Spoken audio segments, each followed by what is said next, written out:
একটা ভাইয়া আমার একটা ভিডিওতে ইউআইডি কমেন্ট করে গেছিলো, বলছিল আমার সাথে কাস্টম খেলবে। তো আর ইউআইডি কপি করে চার্জ দিয়ে দেখি ওর আইডি কেমন।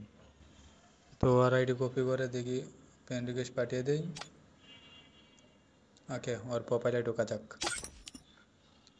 ও ভাই, ওপি অ্যানিমেশন, সিরিয়াসলি সেই। ওর আইডিতে তো শুধু মাস্টার দেখা যাচ্ছে। ভাইয়াটা মনে হয় খেলাধুলা নিয়ে প্রচুর বিজি থাকে। তো ভাইয়া ঢুকছিলাম তো আপনার সাথে কাস্টম খেলার জন্য, তো আপনার তো আর পাই নাই, তাই একটা ভিডিও বানিয়ে ছাড়তেছি। তো আপনি যদি ভিডিওটা পান অবশ্যই একটা লাইক দিবেন। আর আমরা তো হচ্ছে সারাদিন কাজ করি, তারপরে রাত্রে একটু টুকটাক ঢুকি, যার কারণে আপনারা পাই নাই, বুঝছেন। তো যারা যারা ভিডিওগুলো দেখতেছেন সবাই সাবস্ক্রাইব করবেন, কেমন? আপনাদের একটা সাবস্ক্রাইব আমার আরও মোটিভেশন দেয় নতুন নতুন ভিডিও বানানোর জন্য। ছোটো ভাই হিসাবে সবাই সাপোর্ট করবেন। ভালো একটা ইউটিউবার হওয়া আমার স্বপ্ন। আল্লাহর রহমতে আর আপনাদের ভালোবাসা যদি পাই, ইনশাআল্লাহ একদিন সফল হব।